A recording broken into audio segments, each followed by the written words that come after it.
சிதம்பரம், சீர்காழி, அப்புறம் வந்து நாகப்பட்டினம் வரைக்கும் நம்ம போகிறோம். அந்த கோயிலை 35 பார்க்க போகிறோமா இல்லை வந்து 25 பார்க்க போகிறோமா நம்மளுக்கு தெரியல.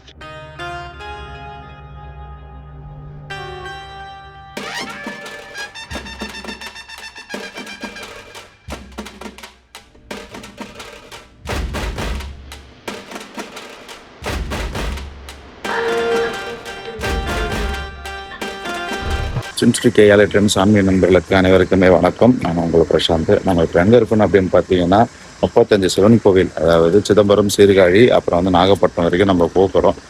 அந்த கோயிலை 35 பார்க்க போகிறோமா இல்லை வந்து 25 பார்க்க போகிறோமா நம்மளுக்கு தெரியல. வண்டி ஓட்டிகிட்டு வந்திருக்கோம்.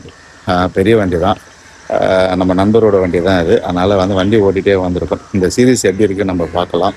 அதே மாதிரி இந்த 35 கோயிலோட வரலாறு என்ன, இந்த கோயிலோட சிறப்பு அம்சம் என்ன அப்படின்னு சொல்லி நம்ம பார்க்கலாம். முதல் கோவில் நம்ம உள்ள போய் பார்க்க போகிறோம். இந்த கோயிலோட வரலாறு ஞானசம்பந்தர் வந்து நேரடியாக வந்து காட்சி கொடுத்துருக்காரு சிவபெருமான். போய் பார்ப்போம். முதல் கோவில் தலபுரீஸ்வரர் கோவில். இந்த கோயிலோட வரலாறு என்ன அப்படின்னு பார்த்தீங்கன்னா, நம்ம ஞானசம்பந்தர் வந்து சிவபெருமாளுக்கு வந்து கைத்தட்டி ஓசை பண்ணி வந்து பாட்டு பாடியிருக்காரு. அந்த பாட்டு பாடும்போது கை சவுந்தரிச்சு, அது 3 வயசுல. அதனால் சிவபெருமான் நேரடியாக வந்துட்டு அவருக்கு வந்து அந்த 10 போட்டிருக்காரு தங்கத்தாலி எழுத்து. அதனால் வந்து இங்கே சிறப்பு அம்சம் இந்த கோவில். அம்மன் வந்து ஓசை நாயகி, ஓசை கொடுத்துட்டே இருக்காங்க அப்படின்னு சொல்லிட்டு ஓசை நாயகனோட வரலாறுலாம் இருக்குது. முதல் கோவில் ஓம் நம சிவாய். நம்ம 2வது கோயிலை போய் பார்க்கலாம். இந்த இடம் ஃபுல்லாகவே முல்லைச்செடியால் வந்து அடர்ந்து காணப்பட்டதுங்க. ஒரு முனிவர் சிவனை நோக்கி தவம் இருக்கிறாரு. எனக்கு ஒரு குழந்தை வர வேணும் அப்படின்னு சொல்லிட்டு சிவனும் தன் தவத்தை உருகி வந்து கீழே வந்து முனிவருக்கு வந்து வரமும் கொடுக்குறாரு. அதனால் வந்து முனிவர் என்ன சொல்கிறாரு, எனக்கு கொடுத்த வர மாதிரி மற்றவங்க மக்களுக்கும் நீங்கள் கண்டிப்பாக கொடுக்கணும். உங்களுக்கு தேடி வந்த மக்கள் எல்லாருக்குமே வந்து துயரத்தை போக்கணும் அப்படின்னு சொல்லி நிறைய பேர் கல்யாணம் ஆகாதவங்க இருந்தாலும் சரி, கல்யாணம் ஆகி குழந்தை இல்லாதவங்களும் இருந்தாலும் சரி, இங்கே இருக்கிற சிவபெருமாளை நம்ம வணங்கி ஒரு பூஜை பண்ணோம் அப்படின்னா கூடிய விரைவில் நல்ல செய்தியும் கண்டிப்பாக நம்மளுக்கு கிடைக்கணும். ஒரு புராண கதைகள் இருக்குது. கோவில் வந்து 1000-2000 வருஷம் பழமையான ஒரு திருத்தலம். அடுத்த சிவன் ஆலயத்தை போய் நம்ம போய் பார்க்கலாம் வாங்க. ஓம் நம சிவாய.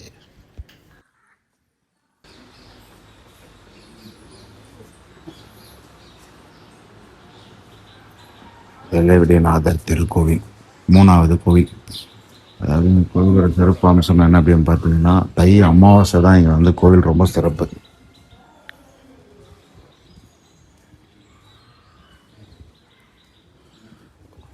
ரொம்ப பழமையான கோவில் தான். தை அமாவாசைக்கு வந்துட்டு இங்கே அந்த தோஷத்துலலாம் சொல்லுவாங்கள்ல, அது மாதிரி இந்த கோயிலில் வந்து எல்லாமே போனால் அந்த தோஷம் எல்லாமே போயிடும் அப்படின்னு சொல்கிறாங்க. கோவில் 3வது கோவில்.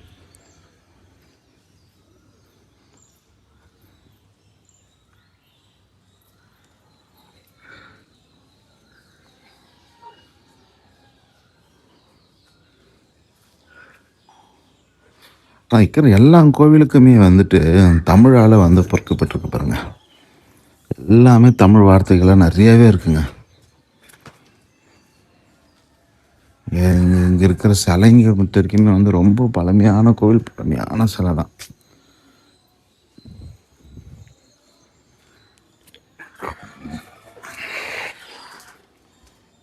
அண்ணாமலையார், வெங்கட பைரவர், நம சிவாய, கோவிந்தா.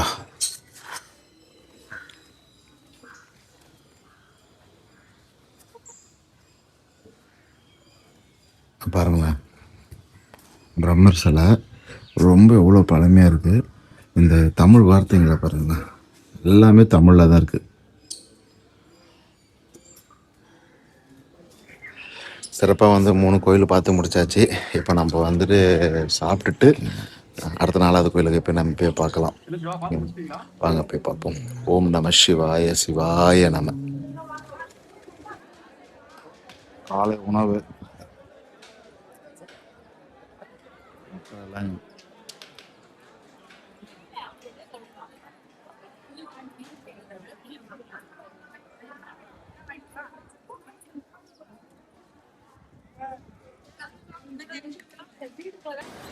இப்போ நம்ம எங்கே இருக்கணும் பார்த்தீங்கன்னா, 4வது கோவில். ரொம்ப ஒரு ஏற்கனவே கோயிலை வந்து வீடியோ போட்டிருப்பேன். ஞானசம்பந்தர் வந்து ஞானப்பால் குடித்த இடம்.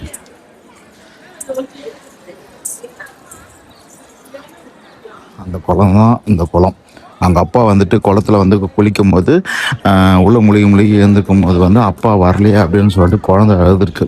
குழந்தை அழுத உடனே வந்து குழந்தை ரொம்ப அழுகுறாங்களே அப்படின்னு சொல்லிட்டு பார்வதி தேவியருக்கு வந்து அம்மாவா வந்து நாணப்பால் கொடுத்துருக்காங்க. ஞான சம்பந்தர் நாணப்பால் இந்த எடுத்து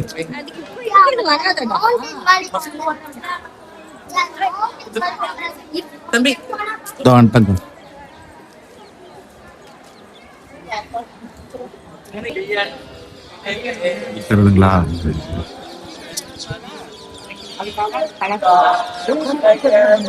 அப்பா அடிக்கிறாரு, பார்வதி அம்மா வந்து நாணப்பால் கொடுக்குறாங்க.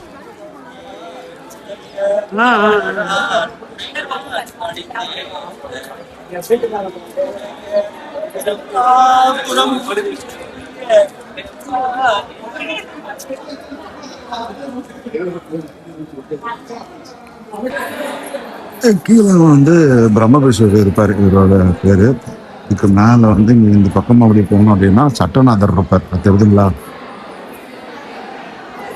மேல் கோபுரத்தில் வந்து சட்டநாதர் இருப்பாரு. அது அந்த லாஸ்ட் கோபுரம் தெரியும் பார்த்தீங்களா, தெரியுதுங்களா, தங்க கோபுரம் இருக்கு பார்த்தீங்களா, அதில் சட்டநாதர் இருப்பாரு. இந்த பக்கம் வந்து சிவனும் பார்வதி தேவரும் வந்து ரெண்டு பேருமே வந்து பெரிய உருவத்தோடனே இருப்பாங்க.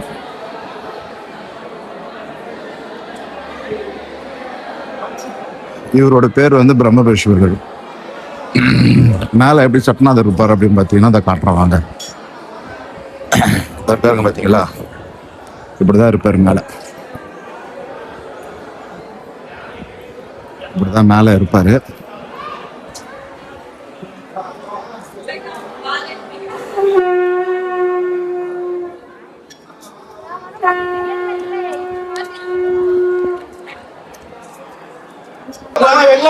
நாணப்பால்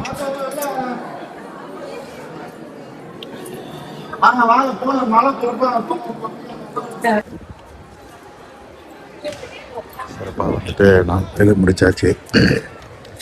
5வது கோயிலுக்கு போவோம்.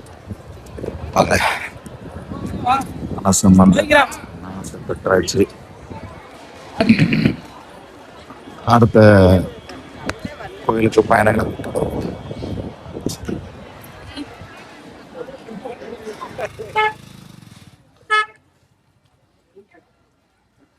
என்ன பண்ற, வீடியோ எடுக்கிறியா, எடிட்டிங்கா? ஐபோன்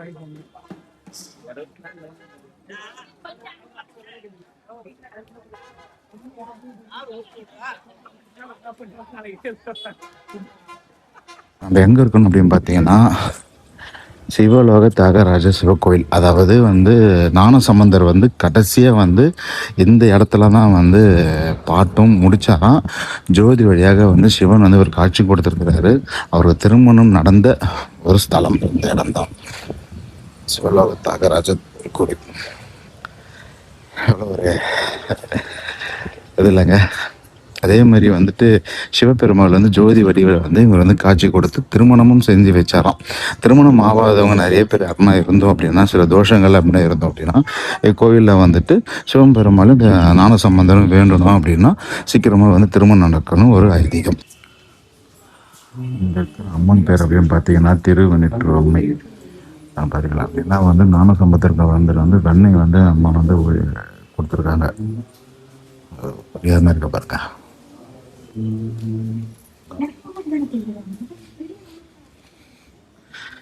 ஞானசம்பந்தருக்கு வந்து திருமணம் செய்த இடமும் இதுதான். ஞானசம்பந்தருக்கு வந்து தண்ணியை அம்மா வந்து வெண்ணெய் வந்து அம்மா ஞானசம்பந்தருக்கு வந்து ஊட்டி வச்சிருக்காங்க. சிறப்பாக 5 கோயில் முடிஞ்சிருச்சு. நம்ம பார்த்து 6வது கோயில் நம்ம போவோம். போலாமா? ஓம் நமச்சிவாய. இப்போ நம்ம எங்கே இருக்கோம்னு பார்த்தீங்கன்னா 6வது கோவிலில் இருக்கோம். திருநாமசந்தர் வந்துட்டு ஒரு பாடல் பெற்ற ஸ்தலம். சந்திரனும் சூரியனும் வந்து பூஜித்த ஒரு திருக்கோவில் இந்த கோவில். ரொம்ப ஒரு வைபான ஒரு திருஸ்தலம் தான். இப்போ வந்து இங்கே வந்து ஃபுல்லாக வந்து கும்பாபிஷேகம் நடக்க போகுதுன்னு நினைக்கிறேன். ஃபுல்லாக வந்து பெயிண்ட் ஷோலாம் நடக்குது பாருங்களேன். எப்போ தெரியல.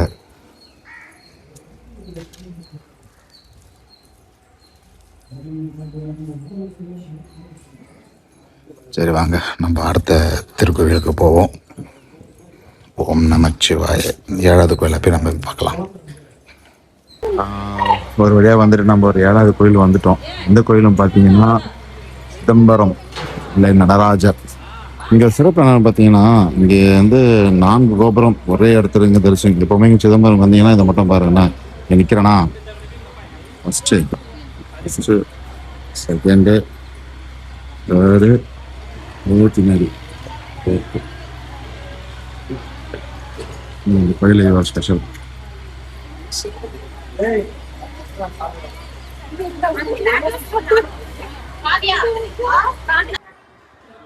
அம்மா தரிசனங்க. சிதம்பரம் நடராஜர் லெவல். மரகதலிங்கம் அபிஷேகம் பண்ணிட்டு இருந்தாங்க. நிறைய ஸ்டாச்சுஸ் எல்லாம் வருங்களா.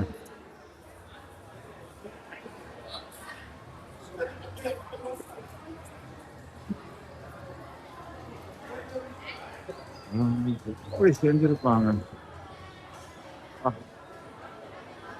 இந்த பக்கமா பாருங்களா.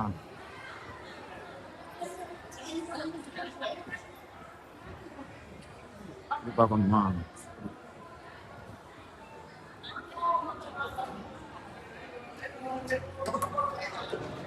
கோபி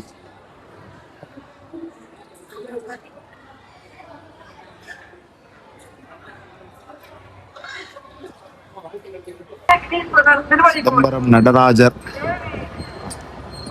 இதே மாதிரி 4 கோபுரம் 4 திசையில இருக்குங்க.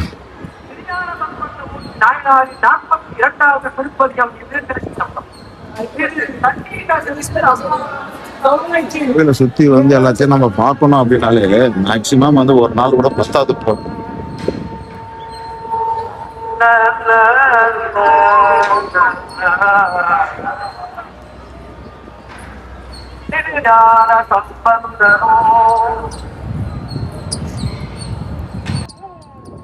தமிழர்களோட பாரம்பரிய கலைகள்லாம்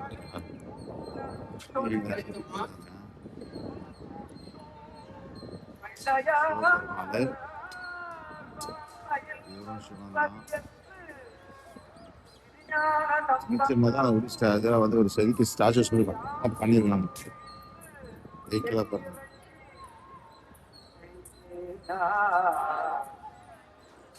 இதே மாரி 4 கோபுரமும் வந்து வித்தியாசமா பண்ணிருக்காங்க.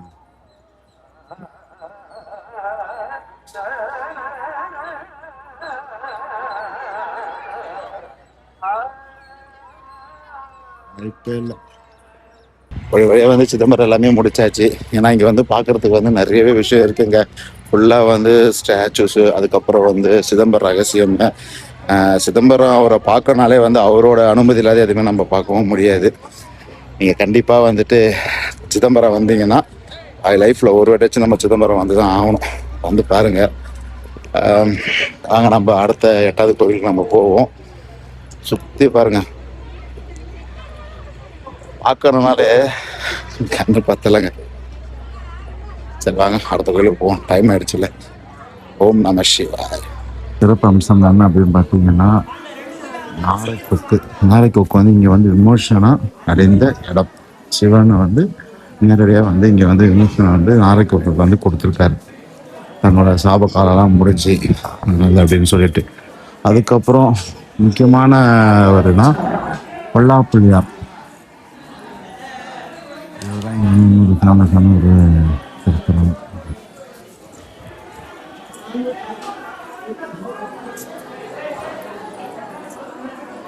இதுதான் அந்த பொல்லாப்புள்ளியார் கோவில். இப்போ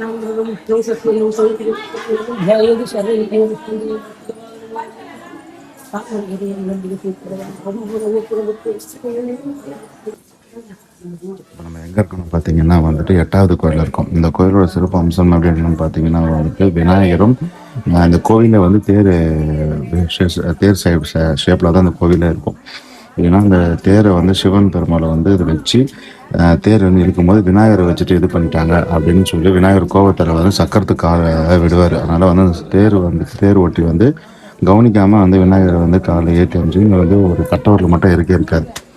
அதுதான் இந்த கோயிலோட வரலாறு. அவ்வளோ மாரி வந்து என்ன மாரி நீ எப்படி வந்து நீ வந்து தேரை நகைத்தேறேன் அப்படின்னு சொல்லிட்டு சிவபெருமாளும் கோவிச்சுட்டு விநாயகரும் வந்துட்டு கோவத்தில் இருக்கும்போது இந்த சிவபெருமாள் வந்து இந்த தேரை வந்து கோவிலாக மாற்றிட்டார். அந்த கோவில் தான் இந்த கோவில்.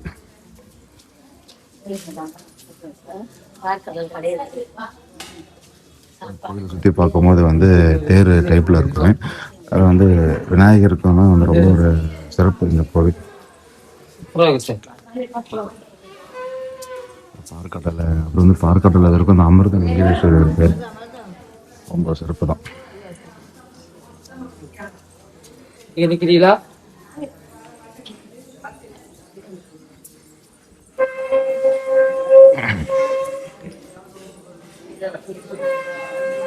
வாங்க அந்த தேர் டைப்ல இருக்க அந்த கோவிலை போய் பார்க்கணும். நான் சொன்ன பார்த்தீங்களா, இந்த பாருங்க.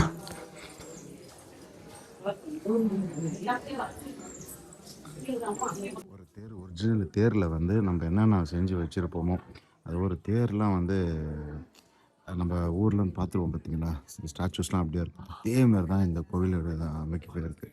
இது ஒரிஜினல் வந்து தேர் தாங்க. பாருங்க, உண்மையான தேர் கல்லா மாதிரி தேர் வடிவில் இருக்குது.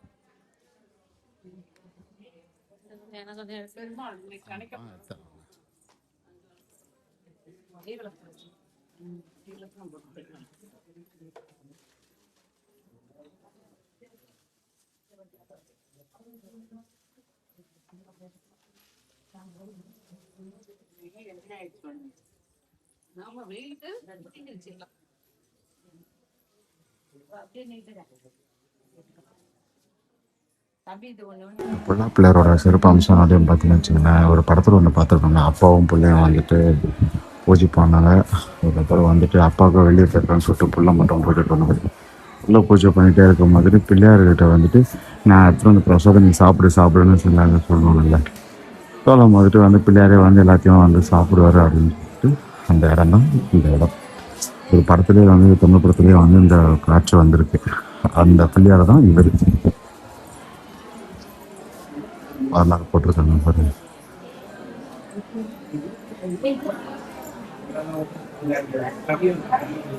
பனமரையில் வந்துட்டு 8 கோயில் எல்லாமே முடிஞ்சிருச்சு. இப்போ அடுத்த கோயில் நம்ம ஆன்மீக தேடி போவோம். இந்த கோயிலை பார்த்தீங்கன்னா தேர் வடிவு தான். கண்டிப்பாக இந்த கோயிலோட லொக்கேஷனும் நம்ம போடுறேன். அடுத்த கோயிலை போய் பார்க்கலாம் வாங்க.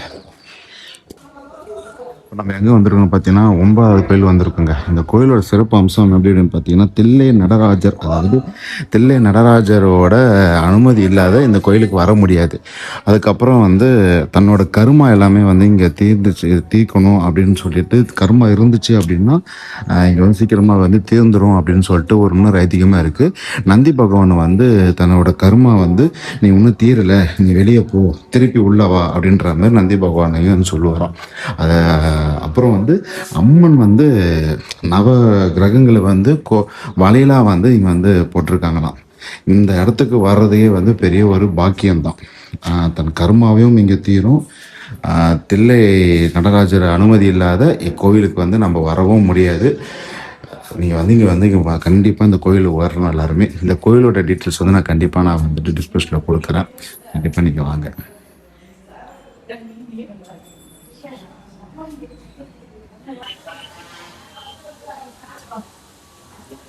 அதேமாரி ஒன்றும் சார் அப்படின்னு பார்த்தீங்கன்னா பதஞ்சலி முனிவர். அவர் வந்து பதஞ்சலி முனிவர் வந்து இவர் வந்து சிவபெருமானை வந்து பூஜித்த ஒரு ஸ்தலம்.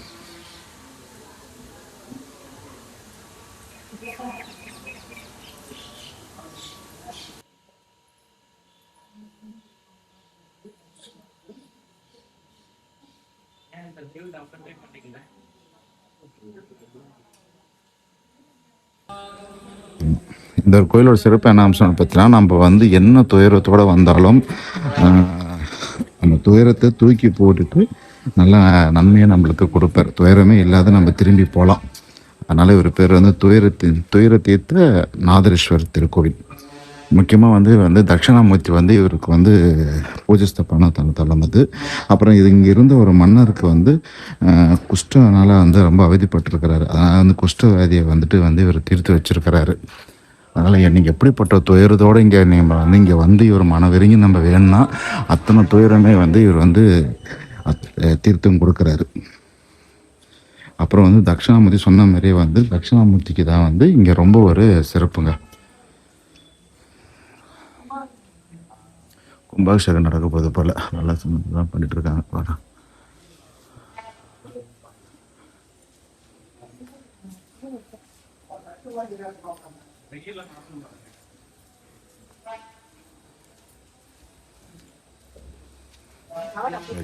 நம்ம அடுத்த நேர பயணம் வந்து கங்கை கொண்ட சோழபுரம் போகிறோம்.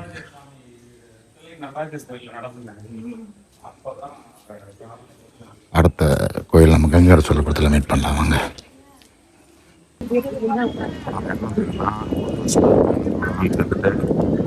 பாடார் கோவில் கங்கை கொண்ட சோழபுரம்.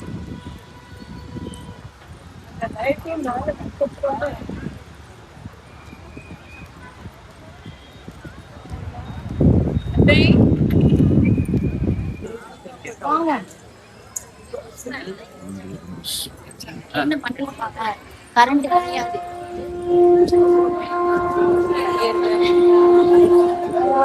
சொல்றதுக்கு ராஜேந்திர சோழன் கட்டின கோவில்.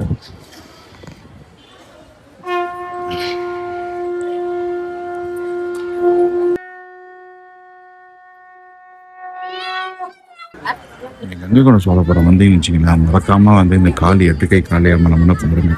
ஏன்னா வந்து ராஜேந்திர சோழன் இந்த கோவிலை கட்டுறதுக்கு முன்னாடி ராஜராஜ சோழனும் ராஜராஜ சோழனும் வந்து இந்த அம்மனை வணங்கிட்டு தான் வந்து சில விஷயம் எல்லாமே நிறையா பண்ணுவாங்க. போருக்கு போகிறதாலும் சரி நிறையா எல்லாத்துக்குமே வந்துட்டு இப்போ எப்படி வந்து தஞ்சாவூரில் வந்து வராகி அம்மன் இருக்காங்களோ அதே மாதிரி கங்கை கொண்ட சோழபுரத்தில் இந்த காளி அம்மன் இருக்காங்க. நினச்சது வேண்டியது நம்மளுக்கு இருக்கிற தீய சக்தியாக இருந்தாலும் சரி நெகட்டிவோட பாசிட்டிவ் எனர்ஜி எது இருந்தாலுமே வந்துட்டு உடனே வந்து போக்கி கொடுப்பாங்க. கெட்ட வரங்கள் அள்ளி தரும் வந்து அது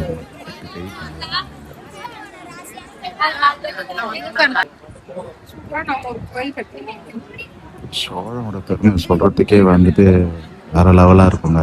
ஆனால் வந்துட்டு இந்த கட்டட கலைகளாக இருந்தாலும் சரி இங்கே இருக்கிற சொல்கிறதுக்கு வார்த்தைகளே இல்லை. நல்லபடியாக வந்துட்டு 12 கோயில் பார்த்தாச்சு. நம்ம சாப்பிட தான் போகணும். சாப்பிட்டு நான் காலையில் திருப்பி வந்துட்டு கோயிலை ஸ்டார்ட் பண்ணுவேன். நாளைக்கு தான் தெரியும் எத்தனை கோயிலை முடிக்கிறோம் அப்படின்னு சொல்லிட்டு.